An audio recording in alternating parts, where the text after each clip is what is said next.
transfers no adeɛ baako a ma promise Barcelona fans ne sɛ mɛyɛ ne sɛ de bia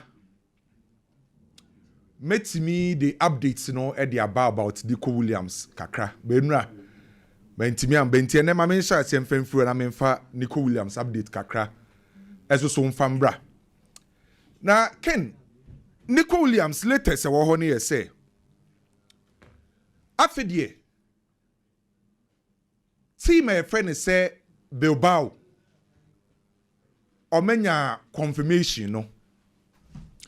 Okay, Kwame, Messi Amboso. Mama Messi Amboso. Meso mo chako na yentoa eye dwumade no so na. Okay. Okay, Kwame, to so mami. Latest near say afedie Bilbao for enya confirmation no from Felix Tenta. Felix Tenta no ye agent Edema Nico Williams no. Papa na kwa ko hu Bilbao for mpanyimfo.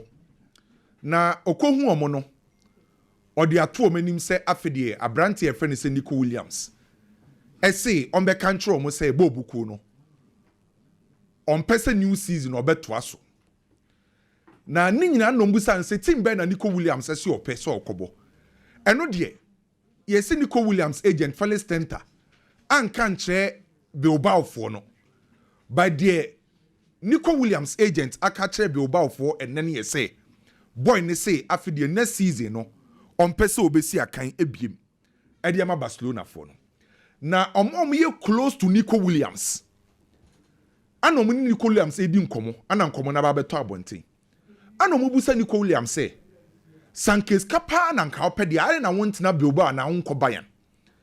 So during the conversation between Nico Williams and the close circle no omoka catch am say enye skenti no person join Barcelona by ordering the development no season etwa mu no every Barcelona match bia so any opportunity otwa bi no ankasa watena si analyze Hansi Flick and the style of play no Nico Williams ni hu ne say join Barcelona bobuko na ebebua na develop as a top player na Hansi Flick system and the style of play no ono Nico Williams no ebe fit into. So the reason why ya or join Barcelona na enyes kasem kra na any development anyhow no Barca bet me a project no. Na Barcelona for La Liga for ya we say on ba betua eye release clause no. After Barcelona ama La Liga mpanyin for ya we say on ba betua release clause no. Na Barcelona decision ye ken. Barca decide say nyame ya aduma bosumi ya ba besim no anon ba ko release clause no. The month of July ana Barca ekwa ko release clause of Nico Williams. The reason why Barcelona trained the month of July ni nyina na say Barcelona financial year no close June 30th. So Barcelona decided say omba kotiska kotua Nico Williams a release clause a say Nico Williams ni sika no eba beka Barcelona financial year of 2024-2025. Barca decided say omo pese Nico Williams sika no mo betua and what's a omutimi accounts are ebe the new financial year. Sa new financial year no shas ye nyame ya aduma 1st July this year. Now end the 30th of June 2026. Enti sa ska no mbe ye free omufutuom no e what's a share the new financial year nim. Eni say the old financial year. Already Barcelona prepare the annual financial reports. Barca prepare the annual financial report. Omo say sa financial report no maklusi. And 2024-2025 Barcelona prepare omo annual financial report no. Omo si omo nya revenue of 950 million euros. Barca enya revenue 950 million euros ano munya ye. Sa 950 million euros no. Ticket sales increase ko 44 million euros. Sponsorship revenue increase ko 260 million euros. And to kan nyina boma financial year no mu close no 950 million euros ano munya ye. Ombetime nye ska kwa kotua. Bomu kotua ska na ombeye reporter enkosi the new financial year. Eka hu bi ana aye Barcelona fana. Barca ba kotua ska no next month and number run the new financial year. And to Barcelona for decide say July 1st, July 2nd, omba kwa kotua ska no. Ombe tuya ska no metua consumer price index so e de aka ho. Enti bibia ye close Barcelona ana Nico Williams no ene Nico Williams ama Felix Tenter akoka che Bilbao for so opeso oko Barca aka che Felix Tenter ana Nico Williams say omba kotue scanning next month na omo dey run the new financial year Barca new season ababesim no budget ometwa to was some the bobo team no ho bra no eye 1 billion euros Barca etwa 1 billion euros ana dey ato say omo the bobo team no ho bra enti Nico Williams latest e wo ho no ana me dey abro no yanko Chelsea kakra Enzo Maresca ana ye head coach adema Chelsea bo boku no na waka Chelsea mpanyimfo say ope a forwarder obetima operate across board e wanim ho obi a wanim ho a in terms of versatility number 9 obetima bo number 10 7 and 11 enti anim one de baby obetima operate na omo options ni bi wo outside England by say Enzo Maresca ka Chelsea mpanyimfo ne say omo befa a versatile forwarder players omo England ho omo Premier League no two players no omo yin baako between Mohamed Kudus and Joao Pedro. Sa 2 players we Enzo Maresca ka Chelsea mpanyimfo. So for Mohamed Kudus, or say Mohamed Kudus, first number 9 utimibo, left wing utimibo, right wing utimibo, second strike utimibo. And Pedro neto no so no utimibo as a number 9, number 10, left wing. By right wing ono ehona Mohamed Kudus ebro ne so no. And between these 2 players, Kudus and Joao Pedro no. Kudus lead race no. Se Chelsea be piki obi a o ye versatile forward. E England wa e Joao Pedro and Abrante friend se Kudus. But omo ye omo analysis no. Omo se Kudus versatility no e wo soro. Enti se in case some be yi obi e England wa Kudus e top of the list. One of my personal favorite midfielders e Sergio Milinkovic-Savic. At the time I know what Lazio no.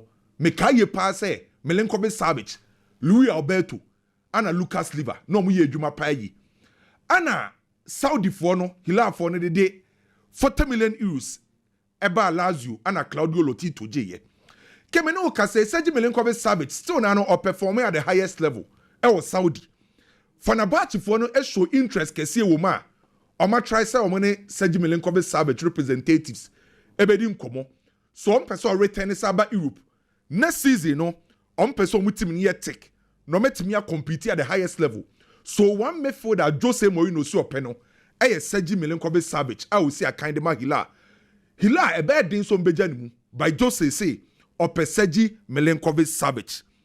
Gabriel Martinelli e Arsenal player latest in ye. The situation of Gabriel Martinelli no aye daisi kakra. Martinelli ni jesa obetina Arsenal bobuku nim. Arsenal for so any beje say Gabriel Martinelli betina Arsenal bobuku nim. Omo nyina no epe omo ho asem a obi apese obi etimi ye adwuma de ma ne yonko. Arsenal for wo gidie wo Gabriel Martinelli mu say the project no mo ye no obetima ka ho ama Arsenal ye successful. So Arsenal person beton Gabriel Martinelli. Back in meeting na Arsenal for koye no. Omo se team bi ba. Na sa team ne e wo ska. Ebetima ma Arsenal akoto a top player de ombeje Gabriel Martinelli offer no. Unse already Bayern for a monitor situation of Gabriel Martinelli. Enti Arsenal for decide say team bi abana omu woska be 70 to 80 million euros a.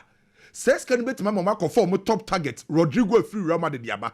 By scanning this road dia omu njai Gabriel Martinelli because onye obi a oma targeting is omu ton is by offer ne ba na says can mu edu. No betim dia kwa conform top target e Rodrigo dia. Arsenal be consider Gabriel Martinelli die no. Enti ye twen omo ne Arsenal die betima kosi ho. Ano panemete se oye Casemiro ne Saudi die story no. E ma mi konya interest kakra wum. Kenon se Saudi no okwo a public investment fund no oma omodi omusika ewura clubs nim no. Public investment fund no 4 clubs anoma take omu take care of. Hilal, El Nassr, Etihad ana Ali. And the 4 clubs are public investment fund no ewrim. Na story no the 10 years say enye a particular club ana ebefa Casemiro. By public investment fund no omo mom ne person beto Casemiro free Manchester United. Omo toni wia no mebusa 4 clubs no why ne pe Casemiro etese party die no. Party situation with Saudi no enye a particular club na epe party.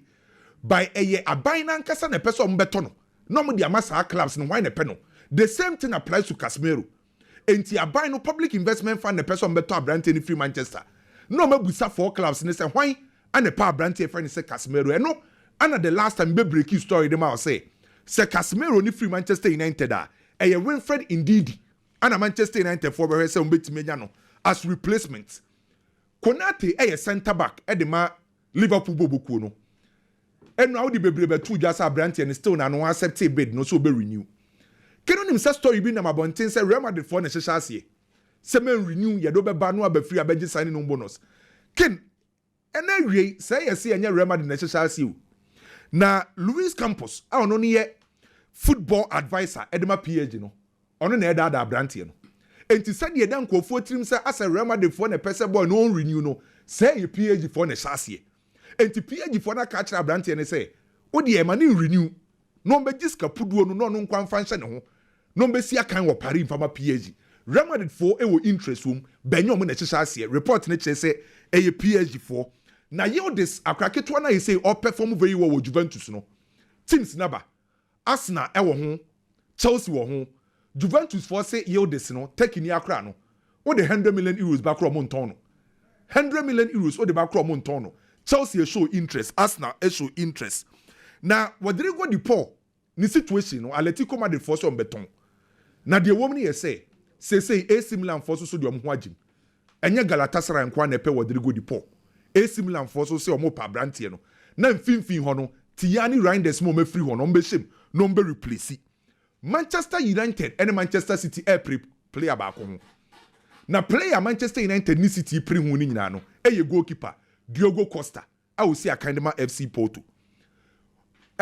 goalkeeper ni will release clause of 75 million euros na yese why loyal to the club wa bo from mu junior side abesi ne enti uba na wo negotiate o betima te so aba almost by 60 million euros Manchester si ope Man City si omope eno na akra na kodi nkomo akra ne se one opese oba England the toss working so oba England na between Manchester and City ope City se ni akra bia be ye City oso ope City when you Manchester United se say ope City na eno ana Emiliano Martinez ni agent efre Manchester for Manchester catch Emiliano Martinez goalkeeper ne say omunya abotre kakra bi no mun sorte Brian Mbeumo deal no omu hwi a omu ni goalkeeper ne ba bi hwi na omo yo nana den so nana ne so media nu mu amana ko okoyin so obi ama so fa na Monaco fu aba no na na obetia so be ko Monaco ana wonti ase ne so be second choice anu aye second choice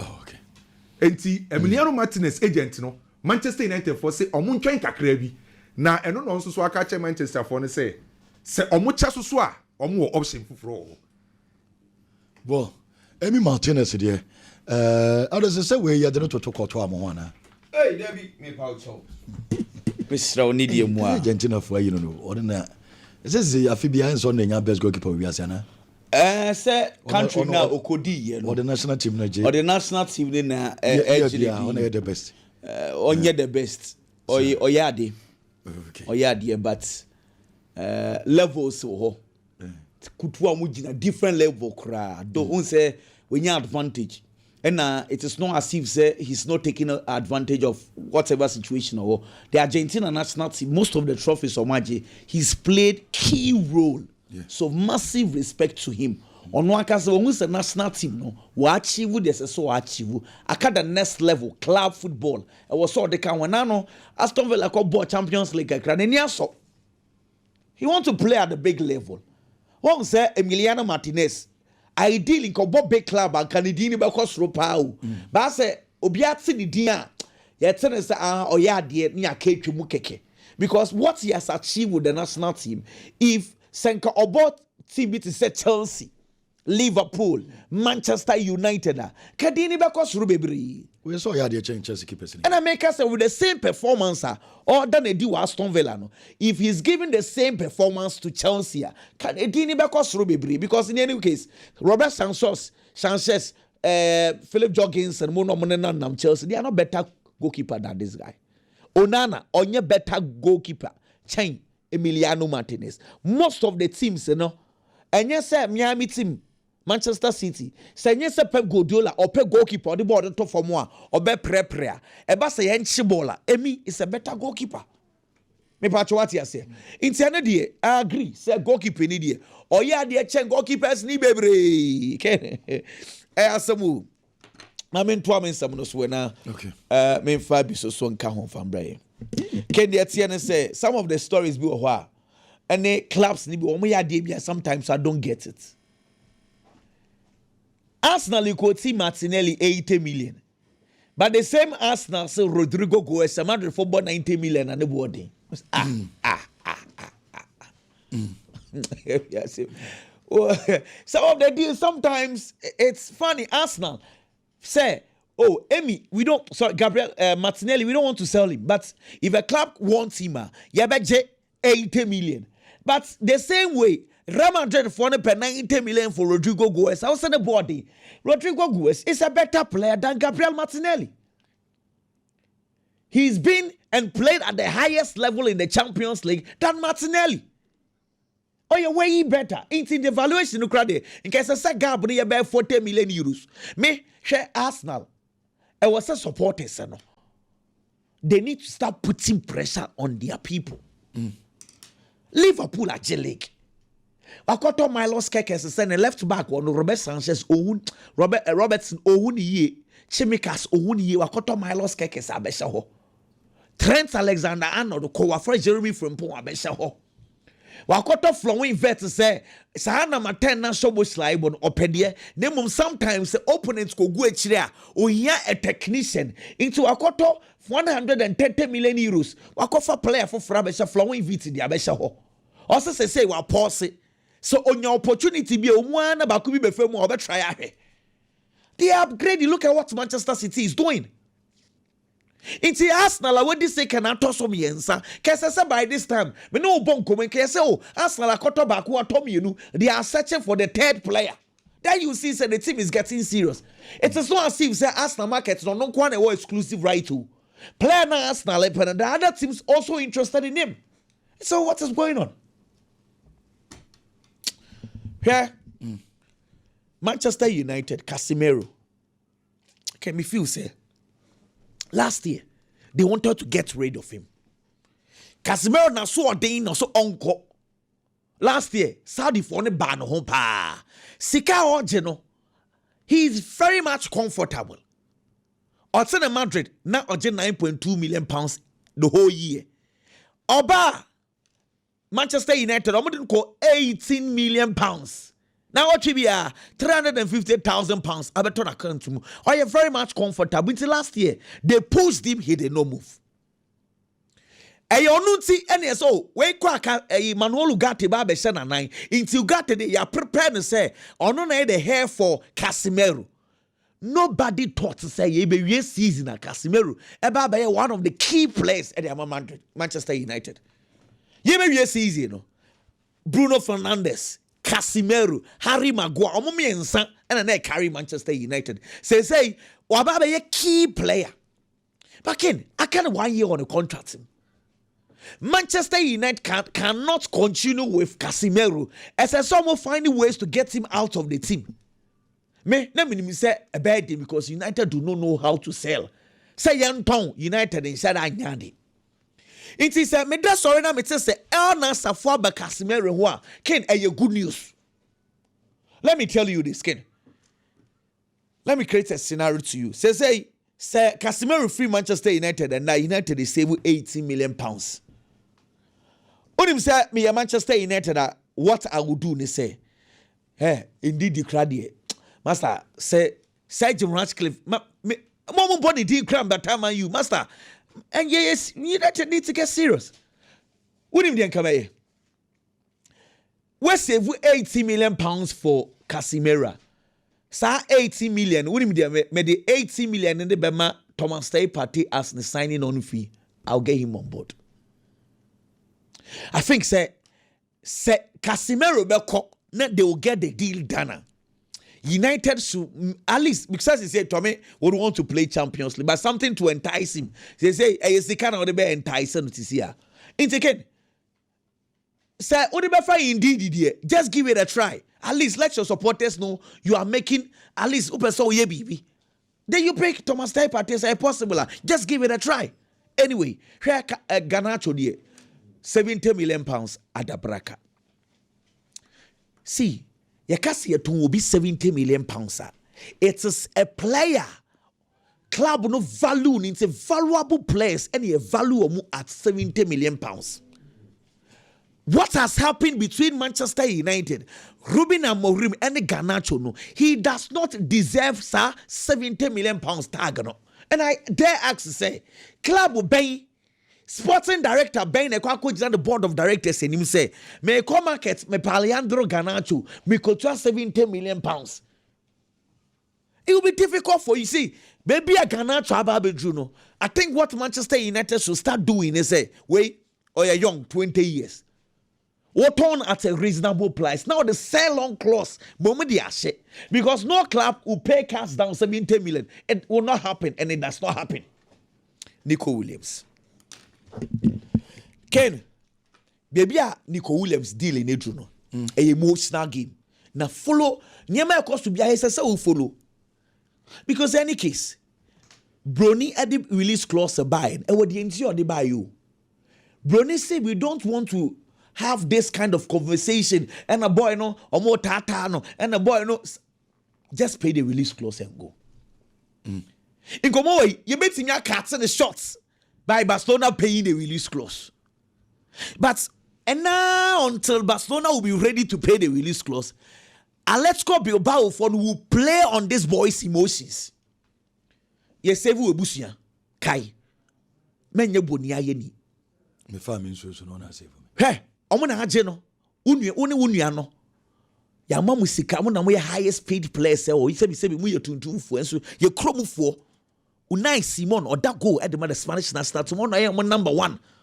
Sika oje and you be na womoji. Or we play the emotional, we play with the aquanim army or Inaki Williams. Who on our captain of the team? Ike Munian or Sorigina no Kai Ike Munian. Clubs and Kessia by one cop. Inti boy no omedi dinner dream musa. Ade abeba ofoni ye no. Inti they are playing on the ball. I say emotional blackmailing being omu didi ni trim. Omu didi ni trim. That is what is going on today. Bilbao for no. So what is a Bilbao aton kesia? They don't sell to Spanish clubs recently. Okay. First 4 players are what ton wajisika kesia, but key players kept Okohin, Chelsea. Okay. Laporte Okohin, City. Javi Martinez Okohin. Bayern. Nabasa Pepao. Who's one to Mabasa? And Herrera Okohin. Manchester United. Inti, those people hardly say ubon's a star. Be a sorry giddy. No one told their man a Spanish club.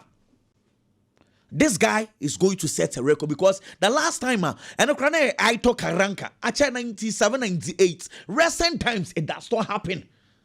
In Takrano, I said emotionally, break it boy in it down. And that is why I expect Barcelona to quickly wait and yet back and forth. In this case, Maria Beden, Maria Mameno Ghanaians are Makotana Cruz, so Kruna Jemo first was a crooning in a Omunsiomo from family in Yagro, A. Williams family. No, I can't do stage as or last season and as or Omonana Kamatana. This season of Pesoko. Dear supporters in a year, Ned near my Ecoso Belbao. Oma criti hate. Yeah. Already, dear ma. The boy. Yeah. Ne brother ne captain. Kwambe no mbefa so mbetimi ama Nico beko ama family no enyo masumdwi. It's difficult. You see, some of these things then they will say edwen yumre bia Inaki Williams no kwehia omo ultras no. Okwehia unse some you start working from the supporters front. So supporters exactly. No, you need to get close to them, explain to them. Sometimes you give them money. But what I say, leadership will not see us. They start convincing the people. Oh, now they're killing Mbappe refugee. Supporters na air time ye town ye actually onomko have dinner now for mukra na support refugee. Behind the scenes, you need to work because a crow kete sebi any ikura omuye attached to clubs. Who free work what's happening to Trent Alexander-Arnold? Senya say again club ebe mua. Situation on Kansas Santa.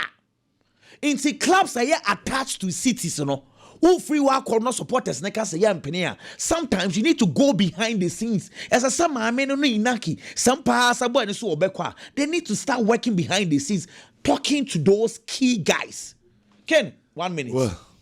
Messi. I mean, Kaka being fan. Kaka just think say you will show all the best. But let me say this. Ken, Messi, ni papa ho he Messi. Ofi ne chief Italy and Spain kakra. Ni ma min chief Italy. Inti sanka ideally nka ye call the Italian ways ah. Eno mu mienu ekwo Messi ewa Argentina. Inti Messi is Argentine by birth. But nka ninchianka sanka sadie efi Italy. That is why the name Messi di na Argentine name, a Italian name. Actually, messenger. Yasmawa obi or the messenger ko like ode asamuko mobi. Say a meso. Kronanka sankasa Messi di ni film no ye friend mache e Italy. Inti Messi di no enya Argentine name. A Italian name actually meso and a messenger. What I say? Inti Messi din Lionel ni the send papa say Lionel Richie or the 20 Lionel. Meso, it's an answer Messi if you want to say it in, but Dina Kasanka say Meso by Messi. It's a Lionel Messi Cucitini and Yanima Midin and no more to tono. We say happy birthday to him, but Messi Anka Sanka Sainchi any Nidino a Italian city. Aye, fair Masha. In fact, Masha, I want to Ascoli. Sawakai Football Club, Ascoli. Yeah. Exactly. Yes, messenger. So Messi and 38 years, we are tracing him. Delivery boy. Okay. Oh, David. David. Marco Fabian. Delivery boy. Okay. David. Big uncle. Kid, my man here from Manchester United. There are growing reports from Italy. Juventus prepare a bid for player friend Jadon Sancho. Na bid no more prepare no. Omo the players mienu ebeka ho. Na omo the ababa be for player friend Jadon Sancho plus cash. Na players mienu no. Ana din aba bonten Dusan Vlahovic. Any player friend Douglas Luiz. Omo mienu ana Juventus special disika. Eka ho no be for player friend Jadon Sancho. So what to Dusan Vlahovic? Now to Douglas Luiz. Ebia Douglas Luiz the end the caveat kakra beton. But Dusan Vlahovic what in the Manchester United. Juventus person this account or the befana. A lot of the Manchester United supporters are very there. But me I'm there. I feel like it's a deal in this Manchester United and penny for Nigetum. United should go for cash. Now somebody be back on nobody are top players or more pair. Somebody are for players or more pair. This is my reason. Our player friend said Douglas Luiz. He was a fine player with Aston Villa. Now the performance and he was as a midfielder. Adiebi being here from a midfielder, so be with Team Mubiana Brandt here.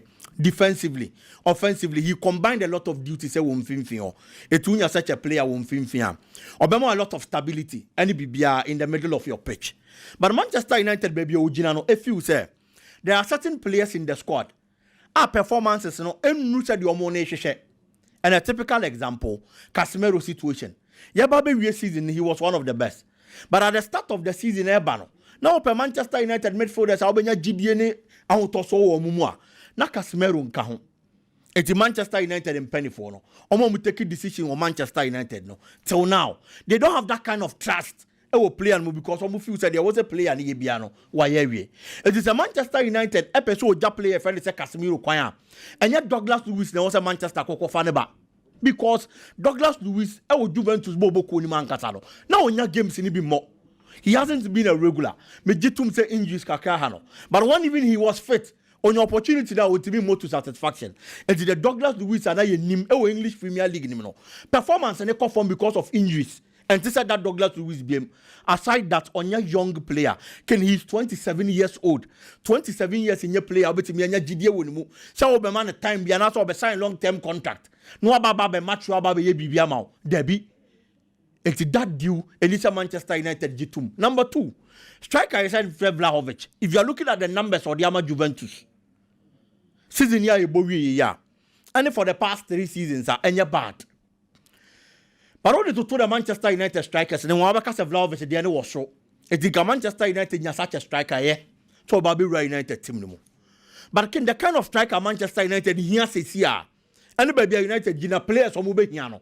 Vlahovic needs to obey. I am saying this because for the past 3 seasons, in the 2022-2023 season, Abrante shared just 10 goals at the Juventus. 2024, or share 16 goals. And a season here, which is the 2024-2025 season. And also share 10 goals the Juventus Bobo. But Manchester United baby Ginano needs a number 9 or bet me amount double figures consistently. Probably a free 20 or more. Now other players almost be joining no. Ediomo dia baba be soso. To say the Manchester United he pay mbuemu. Any other players no mo diomo dia flanksmen ababa be ka ho. Na team ni kona nim. It is a Manchester United be kwa striker. It shouldn't be Dusan Vlahovic. Abra Osimhen nom. Jokeres nom. E available a be for mo a. O ma chese consistently o mo man numbers e wosoro. And these are my reasons in here. Be few say this shouldn't be a deal was a Manchester United bobo no. Ejitum. So I'm about to Abrante friend say Jadon Sancho. Omunje cash no. Now Manchester United them the preferred players. No mon first can be in kahon konkotomo. Ken Chelsea strengthened a lot of departments in their squad. Yewaha. And Chelsea decided to go for Liam Delap because the kind of numbers are player friend say Jackson. And the match Chelsea bobo no. And you're encouraging us a number 9, looking at chances of Mokiti the mano. It's on the Delapaba. Or Baba any dear, season near ye Baba be Remy. Ye are aware, such Chelsea are top player friend say William Estevayo. Are probably on Baba join the Chelsea Bobo Kono.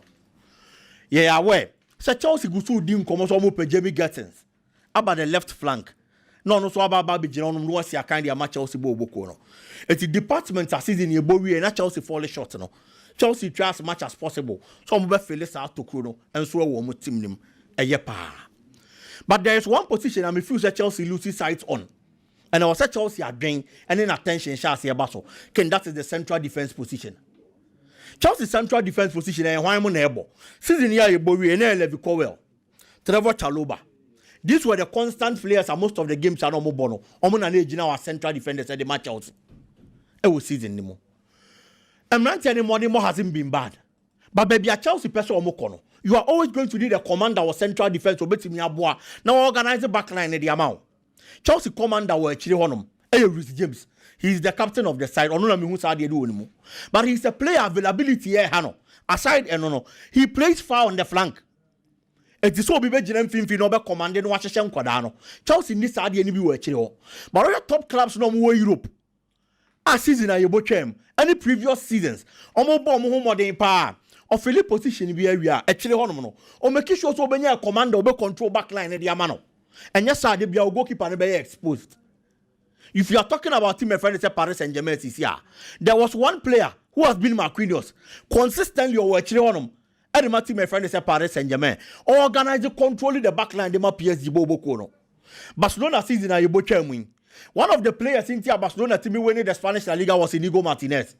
Or Sevi as that experienced figure. Any commander, I will actually one of them Barcelona Bobo Kona. Or team control Quadan any other players, I will actually coupled with good performance. And so the Maomo. Oko Liverpool, why not shake Crampon Uwenya Van Dijk? I will Liverpool at Chihonum. I'll control the other players as a commander. And the Liverpool Bobo Kono. When Manchester City in their heydays, Nanyama Kwan Kaidema Pep Guardiola, you are going to get Ruben Diaz. Manchester United this season can at least now when Harry Maguire control the back line and the Manchester United Bobo Kono. It is a Chelsea. I am not going to competing well. And so domestic competitions and the Champions League no more. We shouldn't forget that this season Chelsea won the Champions League. Uncle Conference League, relatively and only a difficult competition than the Conference League, and also upgrading every department of your team. It's in as much as offer strikers at the Abba, offer wingers at the Abano. Chelsea needs a commander in central defense. Or better me control the back line. Said the Abayan Conquer, say, Ebia other goalkeepers in Pobeba, no to be exposed. I feel that one of the reasons in here, Chelsea goalkeeping department now exposed. No, it is because a commander in the central defense or in the heart of defense. And the coach, or reinforcing other positions, or managing so person GEPL person or Champions League and also compete here and you Levi Cowell and Trevor Chalobah and you dey say Jumana with more dear no metimiaji with these two when you respectable position they said you munya here no magic trophy ben Premier League dey be heading Champions League be heading and you see that mabo teams no mo Champions League no any omo performance any mo gina akiri and so dey ma omo I was told you be centrally. Why fed Eddie Amako? I didn't say why are they this? He hasn't been bad. But over Dean and Bo, anything I can say they are good central defenders. But looking at baby a Chelsea person or corner. Yeah, okay. Omuntimi moi. It's just over you on film crowd. But you get someone who is there, me understand, normal building that kind of thing. So no need to they can take over. But for now, where Chelsea wants to get to, obey here a central defender, obey Sevilla as a commander. No one control the back line, and so they are Chelsea. Well,